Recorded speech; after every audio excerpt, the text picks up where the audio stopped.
नमस्ते बच्चों। My self Jaiswal sir. हम पढ़ रहे हैं class 12th mathematics inverse trigonometric functions. Now in last class we have seen that sine function can be drawn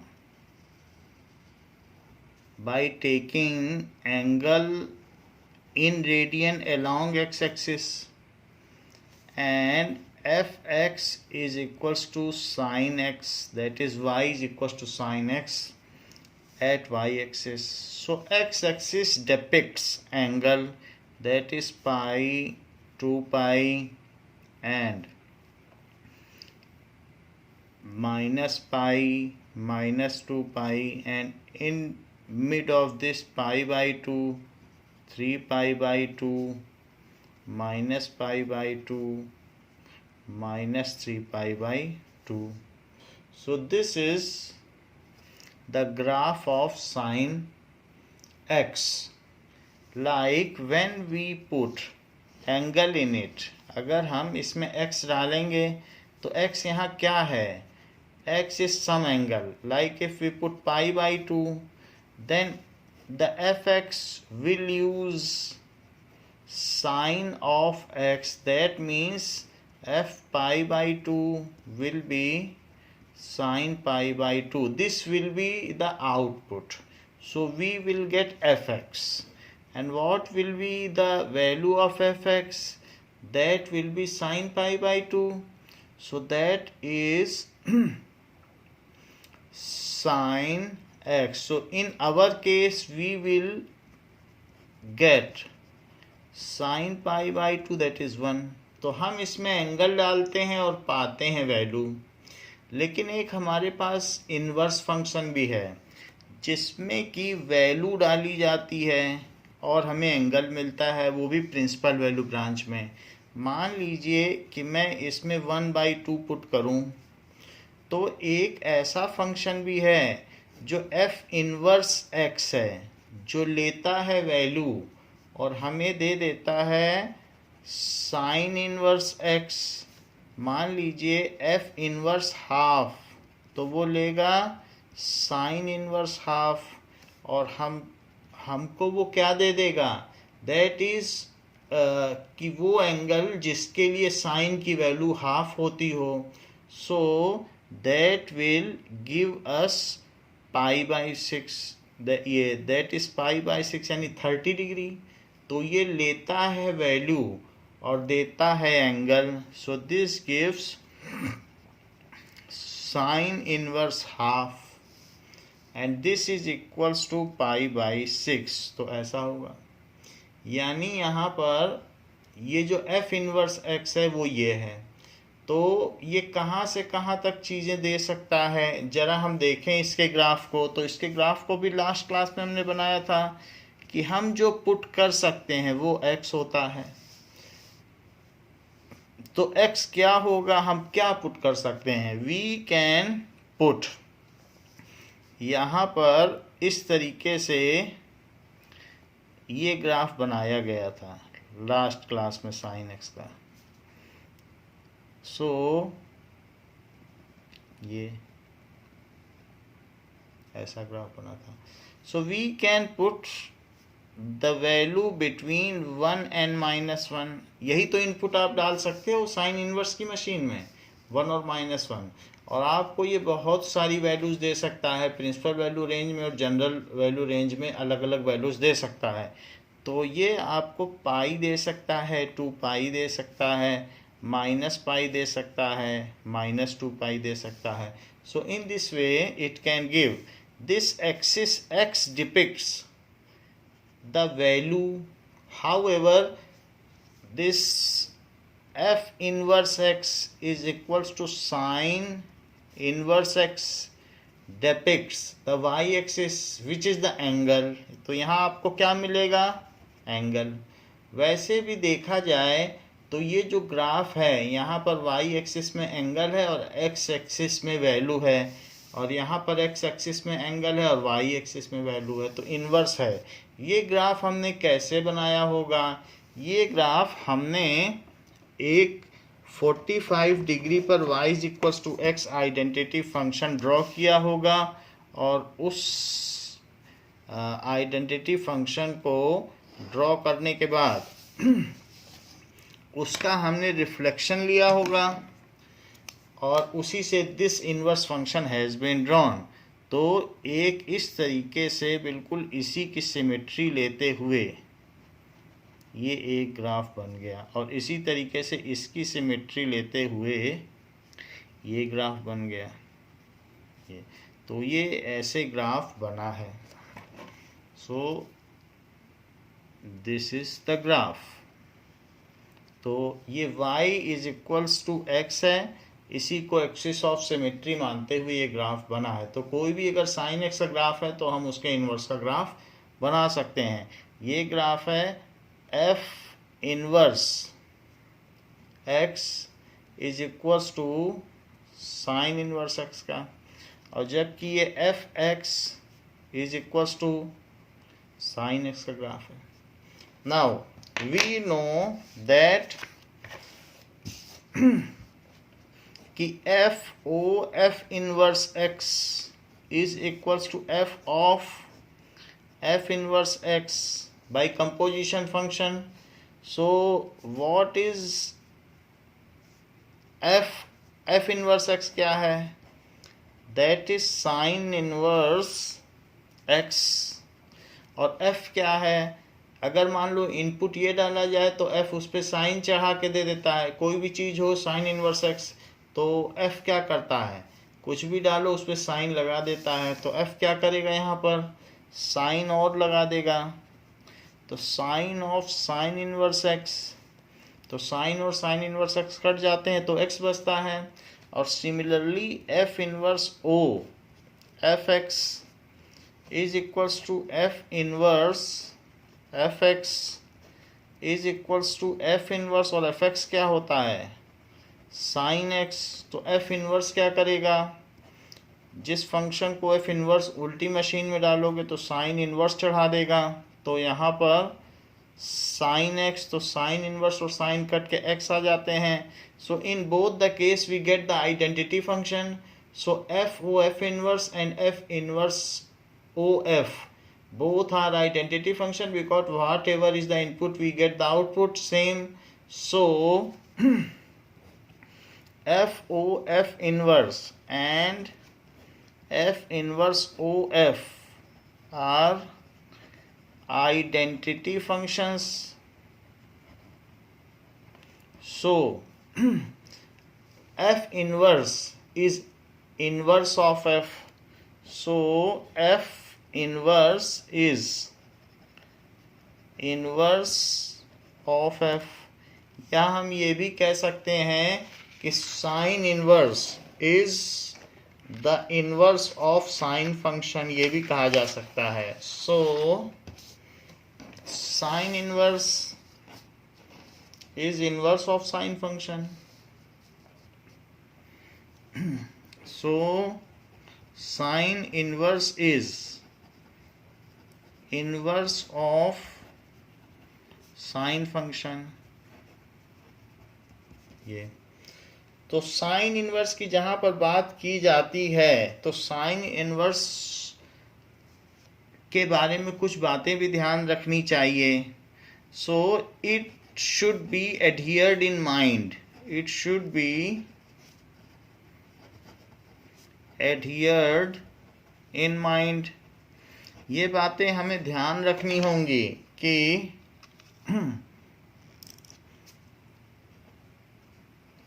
देखिए कि 1/sin x is equals to sin x whole inverse and it is not the sin inverse x। 1/sin x sine inverse x नहीं है, ये बात आपको ध्यान रखनी होगी। साइन इनवर्स एक उल्टा फंक्शन है जो हमको वैल्यू दे सके, और ये साइन इनवर्स ऐसा फंक्शन है जो हमें एंगल दे सके। तो ये चीज़ नहीं है साइन इनवर्स x, वो कुछ अलग फंक्शन ही है। अच्छा, जिसका ग्राफ भी हमने देख लिया। So now sine inverse x के केस में जो फंक्शन हमने लिया वो अगर साइन फंक्शन है तो उसका डोमेन क्या है और उसकी रेंज क्या है। तो साइन फंक्शन में हम पुट कर सकते हैं, कुछ भी पुट कर सकते हैं, दैट इज कुछ एंगल हम पुट कर सकते हैं, minus infinity to plus infinity put कर सकते हैं। तो और हमको उसकी रेंज क्या मिल जाएगी, -1 to 1 ऐसे मिल जाएगी। लेकिन फिर भी हम चूंकि साइन को बाइजेक्टिव फंक्शन के रूप में यूज करना चाहते हैं, तो दो its domain is -minus infinity to plus infinity but we should be selective. तो मैं यहाँ पर -π/2 से π/2 ले रहा हूँ, ऐसा मैं इसको बाइजेक्टिव बनाने के लिए कर रहा हूँ। तो साइन फंक्शन जो भी है उसको मैं क्या करूँगा, उसके कई पार्ट करूँगा जिसमें बहुत सारे x की सेम y वैल्यू ना हो। जैसे यहाँ और यहाँ देखोगे तो सेम y मिलेगा, तो मैं इसको टुकड़ों में तोड़ लूँगा। तो एक पार्ट यहाँ तक होगा, वो प्रिंसिपल वैल्यू ब्रांच हो जाएगी। फिर अगला पार्ट इसको यहाँ तक तोड़ लूँगा, तो वो उसकी अलग जनरल ब्रांच हो जाएगी। जो जीरो कंटेन करे वो प्रिंसिपल वैल्यू ब्रांच है। इसके आगे फिर मैं चलूँगा यहाँ तक, तो फिर ऐसे चलने पर यहाँ पर एक और ब्रांच मिल जाएगी जो कि 5π/2 होगी। तो ऐसे कर करके मैं इसके बहुत सारे ब्रांच बना सकता हूँ जो बाइजेक्टिव हों, जिसमें सिंगल x के लिए सिंगल y हो, जिसमें लौटना आसान होता हो। तो -π/2 से -3π/2 भी ले सकते हो, -3π/2 से और इधर चलो तो -5π/2 भी ले सकते हो। सो -5π/2। तो इस तरीके से हम यहाँ पर बहुत सारे इसके बाइजेक्टिव फंक्शंस बना सकते हैं, जो कि मैंने यहाँ किया है। तो ये बात है। However we should focus that for this value, तो हम इस डोमेन के लिए काम करेंगे, it is bijective function. So bijective function लेकर कर रहे हैं जिससे कि इसका इन्वर्स निकाला जा सके। तो अगर फंक्शन साइन इन्वर्स हो जाएगा तो ये वैल्यू -1 से 1 इनपुट के तौर पर लेगी और हमको एंगल देगी -π/2 से π/2। तो ये हमको एंगल मिल जाएगा। नाउ इस तरीके से हमें मिल जाएगा। अब जरा देखें, हमने जैसे पीछे कहा भी था कि -π/2 to π/2 is principal value branch, क्योंकि वो जीरो कंटेन करती है। सो अदर ब्रांच क्या हो सकती हैं, आर π/2 पाई के अंतर पर होगी तो 3π/2, 3π/2 to 5π/2 और -π/2 से -3π/2 और -3π/2 से -5π/2। तो ये अदर ब्रांचेस हैं जिन पर भी इन्वर्स निकाला जा सकता है और यही चीज़ें लिखी जा सकती हैं। ये तो बात रही साइन फंक्शन की। Let us see about cos function. So inverse of cos function, inverse of cos function.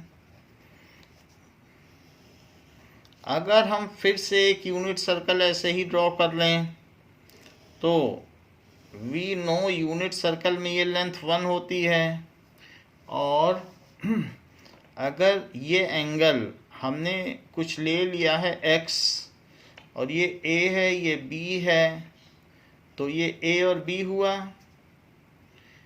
तो इसमें हम क्या कर सकते हैं, a और b को हम लिख सकते हैं cos x इज इक्वल्स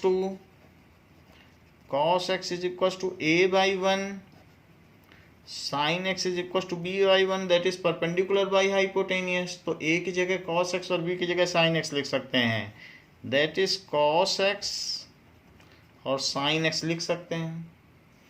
यहाँ पर यूनिट सर्कल है तो ये 1 0 हुआ, ये -1 0 हुआ, दैट इज 0 -1 हुआ और 0 1 हुआ। इसी के बेसिस पर हम एक कॉस फंक्शन ड्रॉ करते हैं। तो कॉस फंक्शन ड्रॉ करने के लिए हमें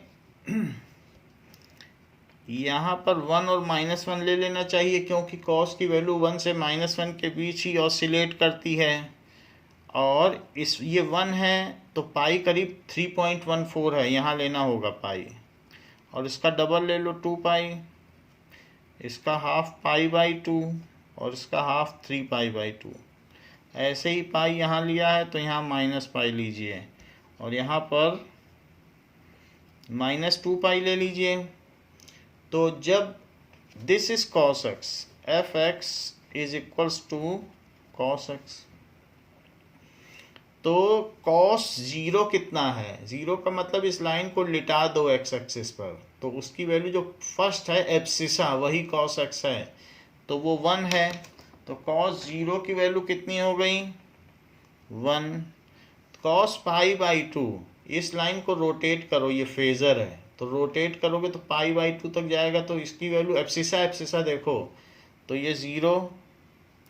नाउ अगर इसे पाई तक ले जाओगे, पूरा यहाँ से यहाँ तक घुमा दो, तो पाई पे इसकी वैल्यू कितनी है? -1। तो पाई तक जाते जाते आपको -1 मिल जाएगा। ऐसे ही अगर इसे फेज़र को और थोड़ा सा घुमा दो तो 3 पाई बाई 2 तक जाते जाते आप इसमें 0 पे पहुंच जाएंगे, एब्सिसा 0 है। और 2 पाई यानी पूरा एक चक्कर घूमने के बाद आप फिर से 1 पे पहुंच जाएंगे। Now you are at 1। तो यहाँ से अगर हम देखें तो ये ग्राफ ऐसे चल रहा है और ऐसे जाता हुआ ये ऐसे चला जा रहा है, इट इज़ स्मूदर। इसी तरीके से यहाँ जैसे मैंने -पाई लिखा है तो इसका हाफ -पाई बाई 2 होगा और इसका हाफ -3 पाई बाई 2 होगा। तो -पाई बाई 2 पे क्या वैल्यू होगी? अगर हम उल्टा चलें -90 डिग्री तो फिर से 0 पे पहुँचेंगे, और उल्टा चलें तो -पाई, तो -पाई पे हम कहाँ पहुँच जाएंगे? -1 पर। और उल्टा चलें तो -3 पाई बाई 2 पे कहाँ पहुँच जाएंगे? एब्सिसा देखिए तो 0 पर। और उल्टा चलें तो -2 पाई पे कहाँ पहुँच जाएंगे? 1। सो इट इज़ 1, -2 पाई पे 1। तो इस ग्राफ को इधर भी एक्सटेंड किया जा सकता है and can be drawn like this. You can take the other values also to assess the exact location of graph. आप बीच में पाई बाई 6 और कुछ और भी ले सकते हैं, तो ये चीज़ हो जाएगी। But whatever is the graph, we know that inverse of any graph can be drawn. तो उसके लिए आपको 45 डिग्री पर एक लाइन लेनी होगी। सो सबसे पहले आप इसमें 45 डिग्री पर एक लाइन ऑफ रिफ्लेक्शन ले लीजिए। तो ये मैंने लाइन ऑफ रिफ्लेक्शन 45 डिग्री पे ले लिया है। अब ज़रा देखिए कि अगर हमने लाइन ऑफ रिफ्लेक्शन ले लिया है तो पहले इस वाले ग्राफ का हम बनाएंगे। तो दिस विल बी लाइक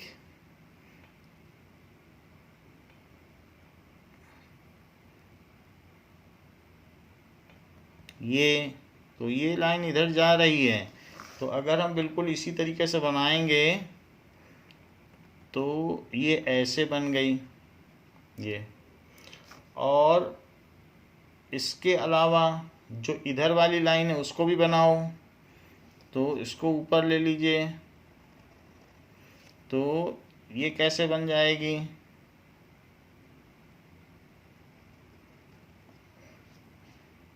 ये ऐसे बन जाएगी ये। सो हमने ऊपर का भी रिफ्लेक्शन ले लिया और इधर वाले का, इस वाले का भी लिया, तो ये मिरर समझिए। तो ये चीज़ इधर दे दी, ये चीज़ इधर दे दी। देखा जाए तो ये हमारा कॉस का ग्राफ कॉस इनवर्स का बन गया।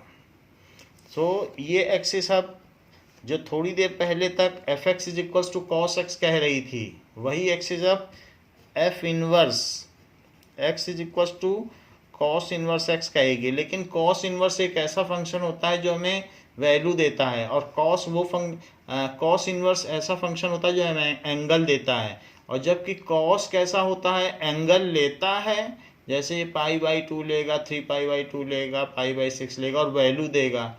तो इसका आउटपुट हमेशा वैल्यू है, और इसका आउटपुट इसका आउटपुट क्या है, एंगल। क्यों? क्योंकि ये वैल्यू लेकर एंगल देता है। ये एंगल लेके एंगल डालोगे इसमें तो वैल्यू देगा। इसमें cos 1 तो नहीं डाल दोगे, cos पाई डालोगे। तो ये एंगल लेके वैल्यू देता है, ये वैल्यू लेके एंगल देता है। तो these are the two graphs. So अब हम देखेंगे कि हमारा जो ग्राफ कॉस का है, तो हम इसे चाहते हैं कि बाइजेक्टिव रहे। तो मुझे कैसी ब्रांच लेनी हो कि जीरो से टच भी करती हो और अलग अलग एक्स के लिए अलग अलग वाई हो। तो मैं एक काम करता हूँ, ये वाला एक सेगमेंट ले लेता हूँ। यहाँ से यहाँ तक अगर मैंने सेगमेंट ले लिया, तो वो सेगमेंट यानी कि 0 से पाई अगर हमने ले लिया तो प्रिंसिपल वैल्यू ब्रांच है। फिर पाई से, क्योंकि अलग अलग एक्स पे अलग अलग वाई, तो ये डिफरेंट है। डिफरेंट एक्स के लिए डिफरेंट वाई, अलग एक्स लो तो अलग वाई, अलग एक्स तो अलग वाई। तो इस तरीके से आप फिर पाई से 2π ले सकते हैं। पाई पाई का अंतर रखिए, लेकिन फिर भी ये प्रिंसिपल वैल्यू ब्रांच है। प्रिंसिपल वैल्यू ब्रांच, ये प्रिंसिपल वैल्यू ब्रांच है। बाकी अदर ब्रांच क्या हो सकती हैं, पाई से 2π, फिर 2π से 3π, और इसी तरीके से 0 से -π, और -π से -2π are other branches. Other branches जिस पर कि हम चाहें तो इन्वर्स निकाल सकते हैं। तो ये बात हमने देख ली कि जो कॉस फंक्शन है उसमें हमको अलग अलग ब्रांच लेनी होगी। बाइजेक्टिव होगा तभी लौट पाओगे, नहीं तो मशीन में उल्टा प्रोडक्ट पाओगे नहीं, डालोगे कुछ पाओगे कुछ। तो इसलिए हमने जो कॉस फंक्शन यहाँ पर ऐसे ड्रॉ किया है इस तरीके से, ये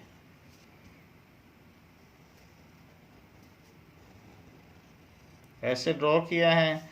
तो यहाँ पर ये चीज़ π/2 है, this is pi, this is 3π/2, this is 2π, this is 5π/2, और ये पॉइंट है 3π, एंड दिस इज 7π/2। इसी तरीके से ये पॉइंट है -π/2, -π, -3π/2, -2π, -5π/2। तो ये हमने ले लिया। अच्छा, ये जो फंक्शन है, ये वैल्यू यहाँ 1 है और ये वैल्यू -1 है, और ये f x is equal to cos x का फंक्शन है, जहाँ एक्स एंगल है और f x is equal to cos x जो भी है वाई वैल्यू है। तो वैल्यू इसकी 1 से -1 ऑसिलेट कर रही है। तो मैंने आपसे कहा कि अगर ये वैल्यू लो तो इसमें अलग अलग x के लिए अलग अलग y है। ये मैं समझाता हूँ कैसे है।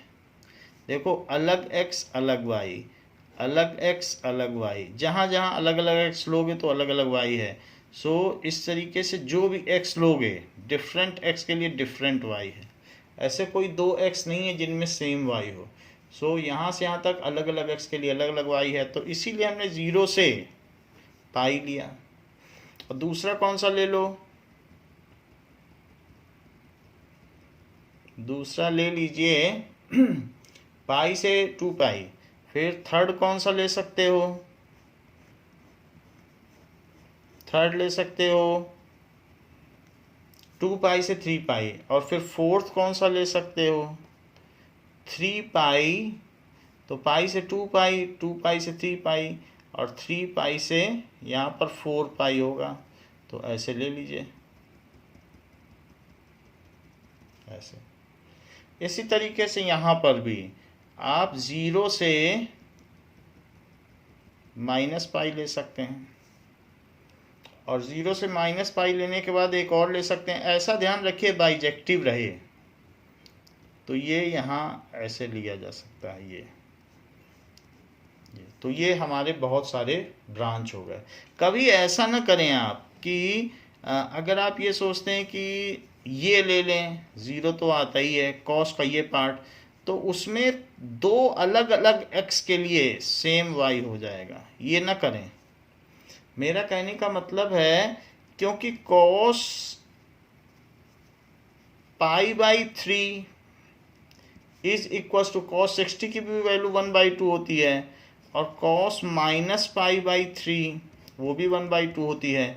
तो मान लीजिए जैसे अगर आप फंक्शन में π/3 डालेंगे और -π/3, तो ये मैपिंग तो कॉस से करेगा, क्योंकि f जो होता है वो कॉस है, क्योंकि जो f ये वैल्यू लेगा और कॉस x में डाल देगा। और लेकिन चाहे वो -π/3 ले या π/3 ले, हर हालत में देगा तो आपको हाफ ही। तो इससे भी वही वैल्यू देगा और इससे भी, यानी आपके इससे और इससे दोनों से वही वैल्यू दे देगा, तो हाफ। तो जाओगे यहाँ से यहाँ और लौटा देगा ये यहाँ से यहाँ, तो इन्वर्स आपका मिलेगा ही नहीं। तो फ्लोराइड और आपने बेस डाला तो टूथपेस्ट बन गया कोलगेट, और लौटोगे तो पता चल रहा है वो जो है फ्लोरेपेटाइट और बेस दे रहा है। तो ऐसे केस में कुछ और दे देगा। तो इसलिए सजेस्टेड यही है कि आपकी किन्हीं 2 वैल्यू के लिए 2x के लिए 1 y ना हो। तो यहाँ पर जब मैं देख रहा हूँ कि π/3 और -π/3, तो π/3 के लिए भी 1/2 मिल रहा है, तो इसलिए ये बाइजेक्टिव फंक्शन तो हो ही नहीं सकता, क्योंकि it is many one function, तो बाइजेक्टिव कहाँ से हो जाएगा। तो इसी बात का हमने ध्यान रखा है कि सिंगल सिंगल रिपीट नहीं होना चाहिए। और वैसे भी पैरेलल लाइन मेथड से सिंगल लाइन अगर ग्राफ को 2 जगह काटे तो वो लाइन बाइजेक्टिव हो ही नहीं सकती, वो 1 फंक्शन होता ही नहीं है। तो पैरेलल लाइन मेथड में अगर हम बहुत सारी पैरेलल लाइन ड्रॉ करें एक्स एक्सिस के और ग्राफ को 2 जगह कट कर दें, तो जान जाना वो मैनी वन फंक्शन है। तो ये हो भी रहा है। हम यहाँ पर अगर पैरेलल लाइंस ड्रॉ कर रहे हैं तो ग्राफ को 2 जगह कट कर रही है, 2 जगह कट कर रही है, तो 2x के लिए 1 y है। और अगर इस सेगमेंट को लोगे तो 2 जगह नहीं कट करेगी। तो हमने आपको बता दिया कि अगर ये फंक्शन जहाँ पर y एक्सिस यानी आउटपुट जो है ये 1 और -1 है, वहीं पर कॉस इनवर्स फंक्शन कैसा होगा। कॉस इनवर्स फंक्शन में आप डालेंगे एंगल और मिलेगा आपको वैल्यू मिलेगी। तो इस तरीके से ये ग्राफ हो जाएगा आपका।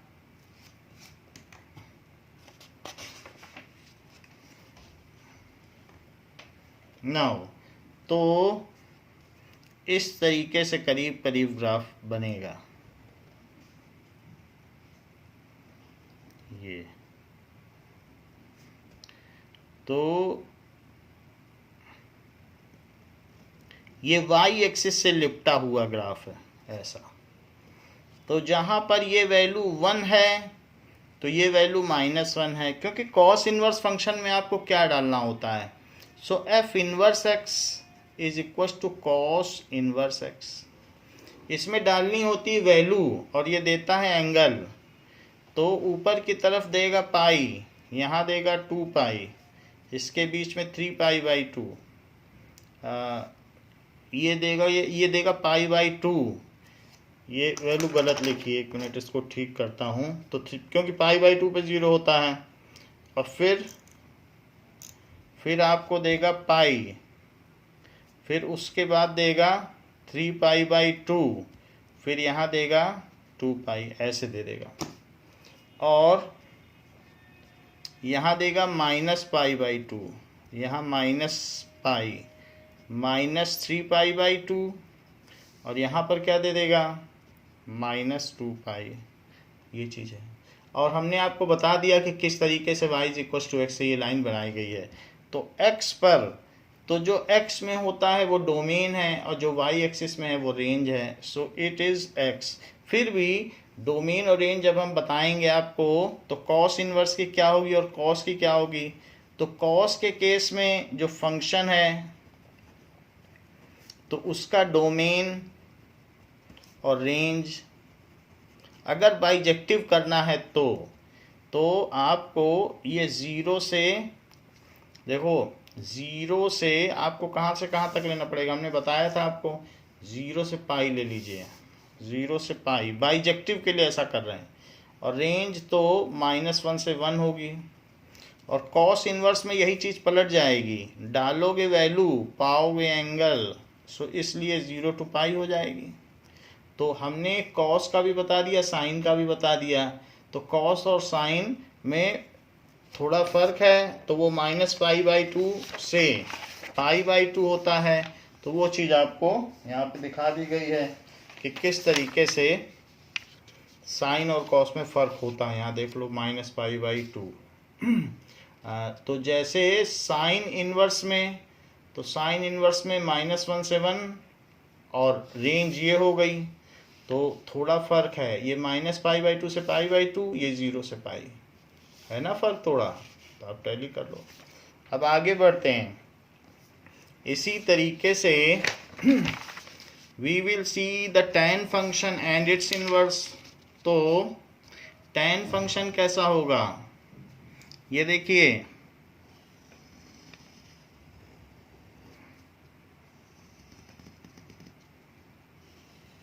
This is unit circle.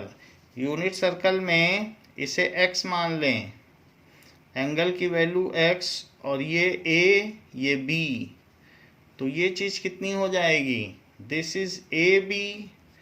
a को भी पीछे क्या कहा था, cos x, और इसको sin x ऐसे कहा था। अगर ये यूनिट सर्कल है तो ये वैल्यू 1 0 हुई, ये वैल्यू -1 0 हुई, ये वैल्यू 0 -1 हुई, और ये वैल्यू 0 1 हुई। tan की वैल्यू 0 से जब यहाँ से यहाँ तक जाती है tan, क्योंकि tan होता क्या है, tan x = sin x by cos x। तो जरा यहाँ ध्यान दो कि फर्स्ट क्वाड्रेंट में जरा साइन बाई कॉस तो करो, तो 0/1 तो करो, तो ये वैल्यू 0 हुई, क्योंकि 0/1 0 है, और यहाँ 1/0 करो तो ये इन्फिनिटी तक जाती है, यानी tan 90 नॉट डिफाइंड है। और वहीं अगर यहाँ से यहाँ आओगे सेकंड क्वाड्रेंट में, तो सेकंड क्वाड्रेंट में tan निगेटिव होता है, फर्स्ट क्वाड्रेंट में tan पॉजिटिव, सेकंड क्वाड्रेंट में tan निगेटिव, थर्ड क्वाड्रेंट में tan निगेटिव, फोर्थ क्वाड्रेंट में थर्ड क्वाड्रेंट में पॉजिटिव और फोर्थ क्वाड्रेंट में निगेटिव। ऐसा होता है कि नहीं होता है। तो tan ASTC, तो यहाँ पर A all positive, sine cosec positive, tan cot positive, और यहाँ पर कॉसेक पॉजिटिव। तो इस तरीके से यहाँ और यहाँ tan पॉजिटिव होता है। अब जरा देखो 90 के आसपास इन्फिनिटी है, तो यहाँ पर थोड़ा सा इधर चलोगे तो x निगेटिव हो जाएगा, तो ये वैल्यू -∞ हो जाएगी। लेकिन यहाँ तक लौटते लौटते जब आपसे कहा जाएगा कि साइन बाई कॉस करो, तो 0/-1 करोगे तो क्या आ जाएगा, फिर से 0 आ जाएगा। यहाँ पर भी 0 है तो 0 ही रहेगा, लेकिन यहाँ तक जाते जाते चूंकि ये प्लस है तो ये +∞ बन जाएगा। और यहाँ पर चूंकि फोर्थ क्वाड्रेंट में निगेटिव है तो 90 पे भी नॉट डिफाइंड, और 3π/2 यानी 270 पे भी नॉट डिफाइंड है, बट ये निगेटिव है, तो यहाँ पर -∞, y एक्सिस के आसपास ये नॉट डिफाइंड है।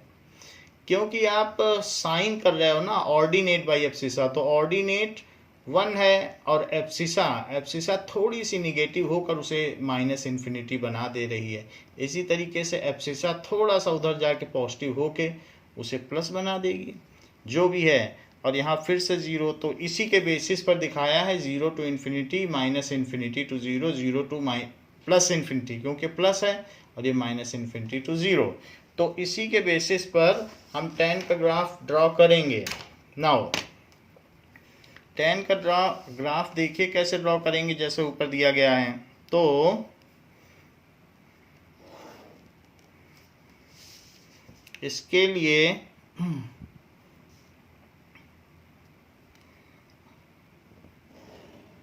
ये ले लीजिए, और अलग अलग, ये तो हमारा ओरिजिन बन जाएगा। फिर अलग अलग क्वाड्रेंट ड्रॉ करिए इसके लिए, फर्स्ट, सेकंड, थर्ड, फोर्थ, ऐसे क्वाड्रेंट ड्रॉ कर लीजिए। तो इस तरीके से यहाँ पर भी आप ड्रॉ कर लें। सो फर्स्ट, तो ये चीज़ हम यहाँ 4 क्वाड्रेंट इधर भी ड्रॉ कर लें। तो ये हमने क्वाड्रेंट ड्रॉ कर लिए। अब जरा देखें, ये जो वैल्यू है ये x होगी, और ऊपर की ओर होगी fx is equals to tan x। ठीक है, तो यहाँ पर अगर हम देखते हैं तो ये 0 है, तो 0 से ये π/2 है, तो ये फर्स्ट क्वाड्रेंट हो गया। फिर π/2 से पाई, ये सेकंड क्वाड्रेंट हो गया। पाई से 3π/2, तो ये थर्ड क्वाड्रेंट हो गया। और 3π/2 से 2π, ये फोर्थ क्वाड्रेंट हो गया। तो जरा सोचिए कि 0 पर tan की वैल्यू कितनी है, 0, और फिर π/2 तक जाते जाते इन्फिनिटी, तो 0 से, और आपको मालूम है π/4 पे कितनी होती है, तो π/4 पे इसकी वैल्यू 1 होती है। π/4 पे मतलब tan 45 की वैल्यू कितनी होती है, tan 45 1 होता है। और tan -45 कितना होता है, तो -π/4 कितना होता है, -π/4 भी -1 होता है। tan -π/4 सोचिए, tan -45 तो -1 होता है कि नहीं। तो ये 0 से शुरू होगा, 0 से शुरू होगा, और यहाँ से होते हुए ये इन्फिनिटी की ओर अप्रोच करेगा। ये देखिए, ये इन्फिनिटी की ओर अप्रोच करेगा इस तरीके से, एसिम्पटोट, कभी टच नहीं करेगा लेकिन अप्रोच करेगा। और जैसे ही π/2 क्रॉस किया, π/2 देखो क्रॉस किया कि नहीं, π/2 क्रॉस, तो -इन्फिनिटी पहुंच गया। तो π/2 क्रॉस करते ही ये -इन्फिनिटी पहुंच गया। जरा देखिए, तो π/2 क्रॉस करते ही -इन्फिनिटी, और पाई तक पहुंचते पहुंचते ये 0,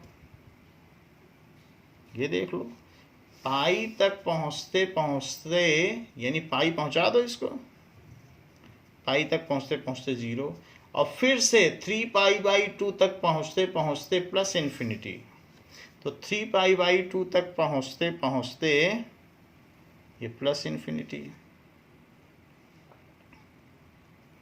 ठीक है, तो यहाँ पर ये चीज एसिम्पटोड है, एसिम्पटोड, जो चीज टच ना करे किसी एक्सिस को, पैरेलल होती चली जाए।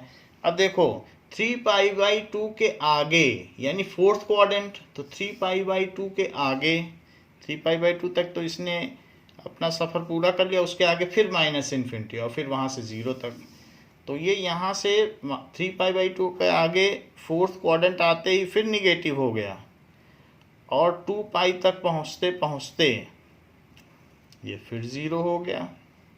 जरा इधर देखिए, अगर ये उल्टा चले तो उल्टा चलने पे 0 से -π/2 तक कैसे चलेगा, तो 0 से -इन्फिनिटी, तो 0 से ये माइनस, ये जो चीज है ये -इन्फिनिटी, मतलब इसी तरीके से ये भी होगा, ऐसे एस टाइप बनेगा।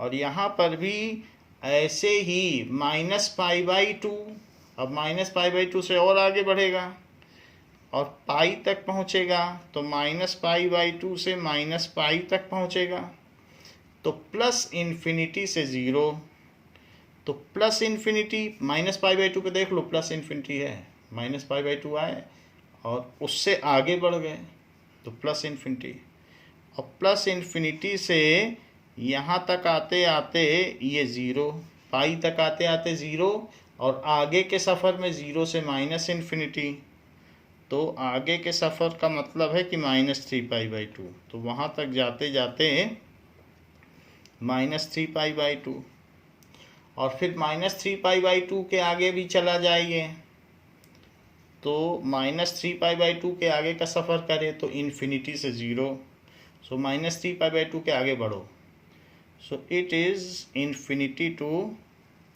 0। तो ये हमारा ग्राफ tan का हो गया। अब आप इस पर लिख सकते हैं कि ये f(x) is equals to tan x, ये चीज़ है। अच्छा, इसमें अगर आप पैरेलल लाइन फार्मूला लगाएं तो कोई भी चीज़ कहीं कट नहीं होती है, तो इसलिए हम इसमें -π/2 से लेकर π/2 तक ले सकते हैं। सो -π/2 से π/2 ले लो, कोई चीज़ कहीं कट नहीं हो रही है,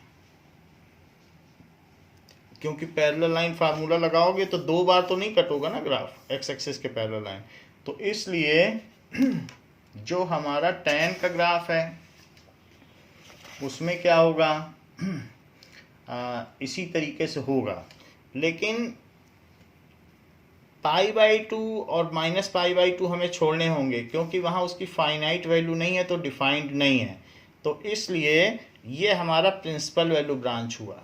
बाकी अदर वैल्यू ब्रांच भी हैं और ये प्रिंसिपल वैल्यू ब्रांच है। खैर जो भी हो, हम इसका इन्वर्स अब ड्रॉ करें, तो सबसे पहले हमें एक 45 डिग्री एंगल ड्रॉ करना पड़ेगा, that is y is equals to x। तो मैं y is equals to x draw कर लेता हूँ, तो ये लाइन हो गई y is equals to x। तो अब इसका ग्राफ ड्रॉ करें, तो जब ग्राफ ड्रॉ करेंगे तो ये ग्राफ यहाँ से होते होते और इस तरीके से ये बिल्कुल इसी तरीके से चलेगा, तो ये ऐसे चला गया और होता आगे। अब उधर तो हम नहीं बढ़ा सकते, लेकिन इधर बढ़ा सकते हैं, इधर भी बढ़ा सकते हैं, ऊपर लिखा हुआ तो नहीं बढ़ा सकते, यहाँ तक तो साथ गए, फिर बढ़ा लो आगे, तो इधर बढ़ा लो। इधर वाले को देखो, इधर भी बिल्कुल वैसे ही बनाओ कि जैसे मिरर इमेज बना रहे हो, तो ये इधर बना दिया ये, तो ये मिरर इमेज बनने पर ये करीब करीब ऐसे आ गया, ये चीज़ आ गई, ये ग्राफ। फिर इसके बाद एक लाइन ड्रॉ करो, तो यहाँ पर एक लाइन ड्रॉ कर लीजिए जिससे यहाँ भी एक एसिम्प्टोट बन जाए, और यहाँ पर भी एक लाइन ड्रॉ कर लीजिए जो इसके पैरेलल रहे। तो ऐसे हमने दोनों तरफ लाइन ड्रॉ कर ली है, तो ये बीच का बन गया। लेकिन अभी आगे की चीज़ें तो हमने नहीं ड्रॉ की हैं, तो आगे की कैसे करें, तो ये है हमारी लाइन। इस लाइन को देखो, तो इस लाइन को देखोगे तो थोड़ा सा मैं इस लाइन को और आगे बढ़ा दूं तो मैं बाकी ग्राफ भी ड्रॉ कर सकूं। ये तो ये जैसे ये ग्राफ है, तो इस ग्राफ में अगर ये रेड लाइन आगे बढ़ते बढ़ते इसको अप्रोच कर जाती, भाई ये भी अप्रोच करेगी, तो उसी तरीके से हम इसको ड्रॉ कर सकते हैं यहाँ पर भी। तो ये जो लाइन होगी तो वो कैसे आएगी, तो वो इसी तरीके से आएगी, और ग्रीन कलर में इससे ले लो, तो इस तरीके से ये यहाँ तक आते आते और फिर यहाँ इस तरीके से अप्रोच कर जाएगी ये, और ये लाइन अब आगे भी बढ़ जाएगी। तो जैसे वो आगे बढ़ेगी तो रेड को भी आगे बढ़ा दो, रेड इसके आगे ऐसे बढ़ गई, तो रेड अगर आगे बढ़ेगी तो हमारी ग्रीन भी तो आगे बढ़ सकती है, तो ग्रीन भी आगे बढ़ा दी। तो ये जो ग्रीन वाला ग्राफ बना आप देख रहे हैं, ये इसी का मिरर इमेज है। ये वाली लाइन और ये वाली लाइन आपस में है मिरर इमेज की नहीं, इसी पर थोड़ा बहुत अंतर हो सकता है, वो ड्राइंग की वजह से हो सकता है, आप परफेक्टली करेंगे तो वो अंतर नहीं रहेगा। तो ये जो हमने ग्राफ बनाया है इसमें फिर से एक लाइन ड्रॉ कर दो, तो एक लाइन ड्रॉ करेंगे तो एक नया एसिम्पटोट बन जाएगा। तो आप देख रहे हैं कि tan का हमारा एक ग्राफ डेवलप हो रहा है। तो एक ऐसा ग्राफ डेवलप हुआ, एक ऐसा ग्राफ डेवलप हुआ। तो इस तरीके से हमने tan के ग्राफ डेवलप कर लिए। ये ऐसे ही आप हर लाइन का कर सकते हो। तो जो भी लाइन आपको दिखती है उसी का कर लो। इस लाइन का भी कर सकते हो, तो हम इस लाइन का भी कर लेते हैं। तो इस लाइन का देखो कैसे करेंगे, ये है। तो बिल्कुल इसी तरीके से चलते चले जाइए और यहाँ से ये ऐसे देखो, अभी कितना सुंदर बन गया है, एक लग रहा है बिल्कुल जा रहा है। तो वो ऐसे जा रहा है और बिल्कुल उसका रिफ्लेक्शन लग रहा है। लेकिन ये रेड अगर आगे जाएगी तो हमारा ग्रीन भी आगे जा सकता है, तो रेड को भी आगे ले लो यानी tan का, तो वैसे ही हमारा ग्रीन भी आगे जाएगा। तो ये थर्ड लाइन हो गई। तो इसका भी एक एसिम्पटोट बना लें कि वो अपनी लाइन के पैरेलल रहे। तो यहाँ पर हमने बना लिया है। तो अब ये जो एक्सिस है ये दो चीज़ बताती है। वो कौन कौन सी चीज़ बताती है? ये एफ इनवर्स भी बताती है, इस tan इनवर्स x। तो tan इनवर्स x का ग्राफ हो गया। tan इनवर्स x का ग्राफ ग्रीन कलर में है, so it is f x is equals to tan inverse x, ये ग्रीन कलर में। और रेड वाला क्या है? F x is equals to tan x, ये रेड है। और ये ग्रीन वाला ये है। तो यही चीज़ें आपकी बुक में दिखाई गई हैं। तो आप tan का और tan इनवर्स का ग्राफ अलग अलग देख लें। तो ये चीज़ दी गई है, दैट इज tan इनवर्स और tan x। हमने उसको एक्सिस ऑफ रिफ्लेक्शन से अलग अलग बना दिया। You can segregate it. tan x में वैल्यू डालोगे, ये एंगल डालोगे वैल्यू पाओगे, और इस केस में क्या है? इस केस में वैल्यू डालोगे एंगल पाओगे, उल्टा होता है। तो फिर भी हम यहाँ पर लिख लेते हैं कि जो हमारी प्रिंसिपल वैल्यू ब्रांच है वो 0 से गुजरती है। ये है ना मेन लाइन ब्लू कलर की, तो ये ब्लू कलर की जो लाइन है वही हमारी प्रिंसिपल वैल्यू ब्रांच है, ये वाली। तो इसमें ये वाला जो हमारा ग्राफ है, तो आप लिखिए tan के केस में फंक्शन जो tan होगा, तो वैसे तो tan माइनस इन्फिनिटी से प्लस इन्फिनिटी है, लेकिन हम प्रिंसिपल वैल्यू ब्रांच के केस में देखें तो डोमेन हमें सावधानी से सेलेक्ट करना पड़ेगा। तो डोमेन -π/2, -π/2 को हम कंटेन नहीं करा सकते हैं, सो इट इज़ ओपन इंटरवल। उसको छोड़ना पड़ेगा, नहीं तो हमें रियल कोई चीज़ मिलेगी नहीं। मशीन में डालोगे क्या इन्फिनिटी दे देगी मशीन? तो मशीन में -π/2 नहीं डाल सकते, क्योंकि मशीन इन्फिनिटी दे नहीं सकती। और π/2 भी नहीं डाल सकते हो, क्योंकि फिर इन्फिनिटी की बात होगी। तो माइनस इन्फिनिटी और इन्फिनिटी नहीं मिल सकते। तो रेंज क्या हुई? रेंज आपकी जब ये वैल्यू डालोगे तो -इन्फिनिटी से इन्फिनिटी, उनको छोड़कर बाकी अंदर की सारी वैल्यू, क्योंकि वो कंटेन नहीं हो सकता, इसीलिए हमने वो एंगल भी नहीं डाले। इसी तरीके से tan इनवर्स फंक्शन ठीक इसका उल्टा होगा। तो that is equals to -minus infinity to infinity. तो यानी -इन्फिनिटी टू इन्फिनिटी को आप r भी कह सकते हो, एक ही बात है। तो इसे r भी लिखा है, बुक r लिख रही तो r लिख लो, है बात वही। और -π/2 to π/2। तो ये बात समझ में आ गई आपको? ये चीज़ इधर आ गई है, इधर आ गई tan इनवर्स फंक्शन में। जैसे tan इनवर्स फंक्शन हमने ड्रॉ किया, वैसे ही हम cot इनवर्स फंक्शन भी ड्रॉ कर सकते हैं। तो अब इसमें आप देख लीजिए ये हमारी हो गई principal value branch. Minus pi by two to pi by two is principal value branch. Other branches are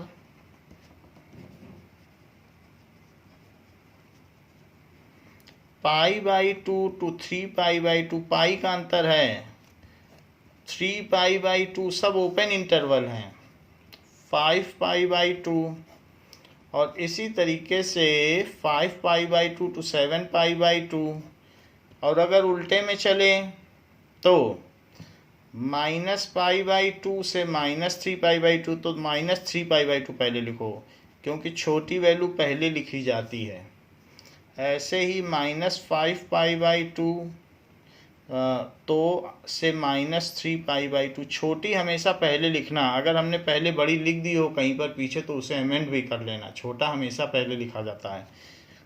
और -7 pi by two to -5 pi by two are other branches, other invertible branches. ये कुछ other branches हो गई जहाँ function bijective होगा। यहाँ पर भी बाइजेक्टिव है, बाइजेक्टिव है तभी तो इन्वर्टिबल हो पाया, तभी हमने लिया है। अब देखो ये तो बात हमने आपको tan की बता दी। रही बात cot की, तो cot फंक्शन के केस में आप क्या करेंगे, एक यहाँ ऐसे सर्कल ले लें और सर्कल लेने के बाद यहाँ पर एक x ले लें। x लेने से ये a हो गया, ये b हो गया, तो इसका कोऑर्डिनेट a b हो गया, और ये cos x और sin x हो गया। तो ये वैल्यू 1 0 हुई क्योंकि यूनिट सर्कल है, रेडियस 1 है, तो -1 0, तो 0 -1, तो 0 1। लेकिन हमें ये नहीं भूलना चाहिए कि cot क्या होता है, cot x is equals to cos x by sin x, ऐसा होता है। तो यहाँ पर अगर वैल्यू 1 0 है तो 1 बाई 0 क्या होता है, तो यहाँ पर cot हमें मालूम है, यहाँ cot पॉजिटिव होगा, यहाँ cot निगेटिव होगा, यहाँ पॉजिटिव होगा और यहाँ निगेटिव, ये सब बातें हमें मालूम है। लेकिन 1 बाई 0 क्या होता है, cos बाई साइन करना है ना, तो इन्फिनिटी। तो ये वैल्यू इन्फिनिटी से शुरू हुई, तो इन्फिनिटी से कहाँ जाएगी जरा ये भी तो देखो। तो यहाँ पर cos बाई साइन 0 बाई 1 करो तो 0, और फिर इधर आ जाओ तो अब 0 बाई 1 है तो कोई ख़ास फ़र्क नहीं, 0, लेकिन ये निगेटिव है। और यहाँ पर भी अगर cos बाई साइन करोगे तो ये -इन्फिनिटी, लेकिन जैसे ही इस कोऑर्डिनेट में पहुँचेगी तो दोनों निगेटिव हो जाते हैं, cos और sin, तो इसलिए दोनों के निगेटिव होने से ये प्लस इन्फिनिटी बनेगा। वैल्यू में थोड़ा सा अंतर आएगा लेकिन प्लस बन जाएगा। तो ये यहाँ पे प्लस इन्फिनिटी से शुरू होते हुए और जब तक यहाँ पहुँचेगी तो cos बाई साइन कर देने से, यानी 0 बाई -1 कर देने से फिर 0 हो जाएगी। और यहाँ पर 0 से शुरू होते हुए, चूँकि ये फोर्थ क्वाड्रेंट है और ये निगेटिव है तो इसलिए -इन्फिनिटी होगी। तो इसी के बेसिस पर हम cos का फंक्शन ड्रॉ करेंगे, और cos के फंक्शन ड्रॉ करने के बाद हम उसका इन्वर्स भी करेंगे। सो सबसे पहले cos का फंक्शन ड्रॉ करते हैं। नाउ ये देखिए, दिस इज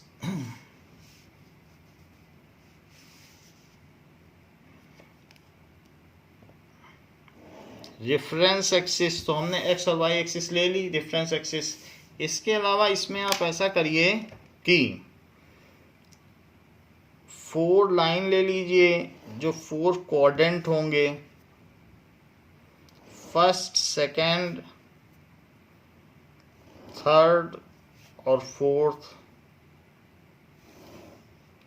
और अब जब 0 से माइनस पाई चलोगे तो फिर फोर्थ आ जाएगा, तो ये फिर फोर्थ है, तो फोर्थ, थर्ड, क्योंकि माइनस पाई बाई 2 से माइनस पाई तक, और माइनस पाई से माइनस 3 पाई बाई 2, और माइनस 3 पाई बाई 2 से माइनस 2 पाई। तो इस तरीके से ये 0 हुआ, और 0 होने के बाद ये चीज़ हुई pi by 2, pi, 3 pi by 2 और 2 पाई। तो ये फर्स्ट क्वाड्रेंट हुआ, सेकंड, थर्ड और ये फोर्थ, ऐसा होगा। 0 से पाई बाई 2 तक फर्स्ट हुआ। 0 से माइनस पाई बाई 2 को क्या मानते हो? उल्टा चलो, 0 से माइनस पाई बाई 2, 0 से माइनस पाई बाई 2, यहाँ चल लो, तो क्या होगा? Fourth quadrant.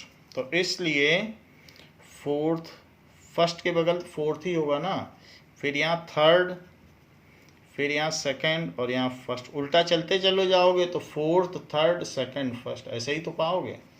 तो इस तरीके से minus pi by 2, minus pi, minus 3 pi by 2 और माइनस 2 पाई, ये सब हमने इसमें बना लिया है। अब इनके बनने के बाद ज़रा देखिए, 0 पे इसकी वैल्यू कितनी है? 0 पे इसकी वैल्यू माइनस ये इन्फिनिटी है, और पाई तक जाते जाते 0, तो इन्फिनिटी है और पाई तक जाते जाते 0, तो पहले 0 पे तो इन्फिनिटी लो, तो 0 ये है ना, तो 0 पे सबसे पहले इन्फिनिटी लो, और पाई तक जाते, पाई बाई 2 तक जाते जाते इसे 0 कर दो, तो पाई बाई 2 तक जाते जाते हमने इसे 0 कर दिया। अच्छा, पाई बाई 4 पे इसकी भी वैल्यू 1 होगी, आप ऐसे बना सकते हैं। और पाई बाई 2 से पाई तक जाते जाते माइनस इन्फिनिटी, तो ये चीज़ पाई बाई 2 से पाई तक जाते जाते इसी के आगे कंटिन्यू करेगी, और यहाँ तक आते आते ये इसको बिल्कुल पैरेलल होकर एसिम्प्टोट बन जाएगी, माइनस इन्फिनिटी। इसी तरीके से पाई को जब क्रॉस करेगी और थर्ड क्वाड्रेंट में पहुँचेगी, तो ये थर्ड क्वाड्रेंट में आ गई, देखो थर्ड क्वाड्रेंट है, तो first quadrant, second quadrant, third quadrant और फोर्थ क्वाड्रेंट। थर्ड क्वाड्रेंट में ये प्लस इन्फिनिटी से शुरू होगी और चली जाएगी 0 तक। सो थर्ड क्वाड्रेंट यानी पाई को क्रॉस करते ही, ये पाई को क्रॉस करते ही ये प्लस इन्फिनिटी और वहाँ से 0, तो पाई को क्रॉस करते ही प्लस इन्फिनिटी और वहाँ से ये इसी के पैरेलल होते होते 0 हो गई। और फिर उसके बाद 3 पाई बाई 2 से 3 पाई बाई 2 तक पहुँच गए थे हम। अब 3 पाई बाई 2 से 2 पाई तक जाते जाते ये 0 से माइनस इन्फिनिटी, तो ये आ गई 0 से माइनस इन्फिनिटी, ये चीज़ हो गई। ऐसे ही यहाँ देखिए 0 से माइनस पाई बाई 2, तो 0 पे से माइनस पाई बाई 2 मैं, यानी कि मैं फोर्थ क्वाड्रेंट की बात कर रहा हूँ, तो फोर्थ क्वाड्रेंट में चलना शुरू करो 0 से माइनस पाई बाई 2 तक, तो ये माइनस इन्फिनिटी से 0 तक चलेगी। तो this will run from minus infinity, 0 से यहाँ तक चलोगे तो माइनस इन्फिनिटी से 0 तक चलेगी, यानी पाई बाई 2 तक जाते जाते 0 हो जाएगी और 0 पे माइनस इन्फिनिटी है, करीब करीब इस तरीके से चलेगी। ये माइनस इन्फिनिटी से चलना शुरू करेगी और चलते चलते यहाँ तक के सफ़र में ये 0 तक पहुँच जाएगी। और माइनस पाई बाई 2 से अगर आप आ गए इधर, तो फिर ये 0 से प्लस इन्फिनिटी चली जाएगी, तो ये अब देखो 0 है, 0 से प्लस इन्फिनिटी चली जाएगी थर्ड क्वाड्रेंट में। ये फिर देखो माइनस पाई से माइनस 3 पाई बाई 2 तक इसका कैसा रुख रहेगा, तो माइनस पाई से माइनस 3 पाई बाई 2 तक ये माइनस इन्फिनिटी से 0 तक चलेगी, तो ले जाओ जहाँ वो जाना चाहती है। वो माइनस इन्फिनिटी से 0 तक जाना चाहती है तो आप ले जाइए, माइनस इन्फिनिटी से 0 तक ले जाइए। और माइनस 3 पाई बाई 2 से माइनस 3 पाई बाई 2 तक तो पहुँच ही गई, -3π/2 से -2π तक ये कैसा जाना चाहती है? ये तो 0 से इन्फिनिटी जाना चाहती है। ले जाइए इसको 0 से इन्फिनिटी। ये तो ये हमारा एक बिल्कुल इस तरीके का ग्राफ बन गया। तो दिस इज cot x। तो आप यहाँ लिख दें कि ये fx is equals to cot x है। fx is equals to cot x। Now अब जबकि ये बात हो गई है तो अब हमें एक यहाँ पर ऐसे लाइन, रिफ्लेक्शन लाइन या लाइन ऑफ सिमेट्री ड्रॉ कर लेनी चाहिए। तो we are drawing a line of symmetry. ये लाइन ऑफ सिमेट्री हो गई। तो that is y is equal to x and identity function, ऐसे हमने ड्रॉ कर लिया। ये देखिए। तो अब किस तरीके से ये ग्राफ बनाया जाए कि हमारा वही वैल्यू आ जाए। सो ये देखिए, now this graph will look like this. तो अगर हम देखें तो ये ग्राफ इस तरीके से आएगा।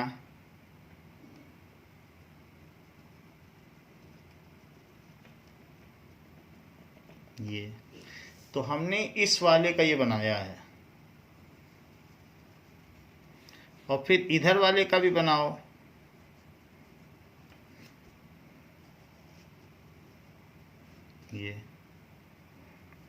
ये इधर वाले का ये बनाया और इधर वाले का ये वाली लाइन हमने कर ली है। ये वाली लाइन हो गई हमारी। इसी तरीके से इस पे भी एक एसिम्प्टोट बना दो। तो ये बना दिया आपने, जो पैरेलल लाइन जिसके वो पैरेलल है। अब आप कोई दूसरी लाइन पकड़ो तो जिसके ये पैरेलल हो। तो ये वाली लाइन हो गई। तो इसके बाद आप एक एक करके बनाते जाइए। तो ये देखिए कि इस तरीके से मैं दूसरी लाइन ले रहा हूँ।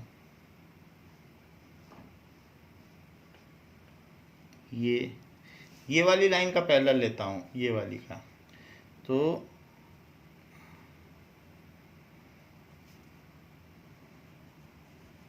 ये देखो, तो ये वाली लाइन जैसी थी बिल्कुल वैसे ही बनी कि नहीं।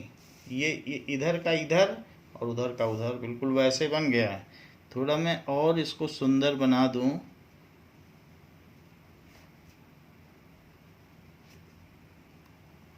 ये देखिए, तो ये वाली लाइन भी हमने कंप्लीट कर दी, और इसका भी एक एसिम्प्टोट बना दो। तो ये जो प्लेन लीनियर लाइन होती वो एसिम्प्टोट होती जिसके वो पैरेलल होता है ग्राफ। तो ये देखो, ये हो गई। ऐसे ही हमने ये लाइन कंप्लीट कर ली। आप चाहें तो किसी और लाइन का भी ग्राफ बना सकते हैं। तो हर एक लाइन का आप ग्राफ बनाएंगे तो वो कंप्लीट होती चली जाएगी। नाउ इसको भी कर लेते हैं कंप्लीट। तो इस वाले का ग्राफ करीब ऐसे होगा, और इधर यही जो ये वाली लाइन है तो इधर वाले का इधर कर दिया, और फिर यही चीज़ बढ़ते बढ़ते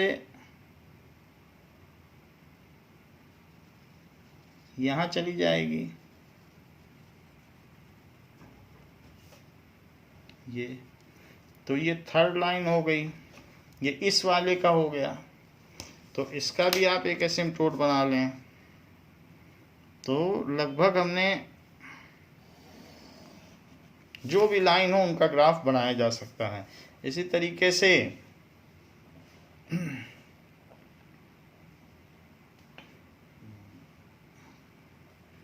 all line can be drawn like this। एक और बन सकता है। तो ये देखो, तो यहाँ पर इतना ही हम रखते हैं। That is the 3 lines. तो हमने यहाँ पर देख लिया सभी ऐसे पैरेलल पैरेलल आ रही हैं। तो अगर हमें कॉस का ग्राफ करना है तो ये ग्राफ क्या हो गया, f inverse x is equal to cot inverse x. और ये वाला ग्राफ क्या है, f x is equals to cot x. ये हो गया। तो ये चीज़ आपके बुक में बनी हुई है और आप इसे देख सकते हैं कि इस तरीके का ये ग्राफ बनाया गया है और ये इसका कॉट फंक्शन है और ये कॉट इनवर्स है। तो वही चीज़ हमने आपको देखो बुक में बिल्कुल जैसे यहाँ दिख रही वैसे यहाँ दिख रही। तो अब यहाँ पर आप इसमें क्या लिख लें कि फंक्शन क्या है, फंक्शन, ठीक है, फंक्शन के बाद उसकी डोमेन क्या है, ऐसी डोमेन जो बाइजेक्टिव हो, और रेंज क्या है। फंक्शन अगर कॉट था तो हमने इसको कहाँ से कहाँ तक लिया है, तो 0 से पाई तक ले सकते हैं। 0 से आप कहाँ तक ले सकते हैं, 0 से पाई तक लिया जा सकता है कॉट फंक्शन को। लेकिन न 0 कंटेन करना है और न पाई कंटेन करना है, क्योंकि दोनों पे इन्फिनिटी जा रहा है। तो 0 से पाई तक ले रहा हूँ क्योंकि पैरेलल लाइन मेथड से हम देखेंगे कि कहीं भी ग्राफ दो जगह नहीं कट कर रहा है, तो इसलिए 0 से पाई लिया बट दोनों को छोड़ दिया। अच्छा, जो वैल्यू आ रही है वो तो y एक्सिस फुल आ रही है, यानी जो रेंज आ रही है वो तो r है। अब आपके पास दो ऑप्शन है, -∞ to ∞ भी लिख सकते हो या r भी लिख सकते हो। और जो कॉट इनवर्स का फंक्शन है सो वो r होगा और 0 से पाई होगा। सो कॉट इनवर्स फंक्शन में जस्ट उल्टा हो जाएगा, कॉट इनवर्स हो जाएगा और पाई हो जाएगा। Now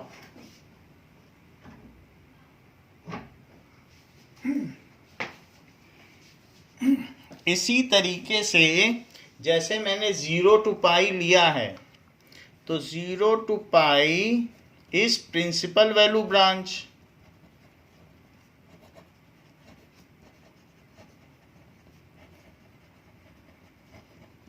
while other branches are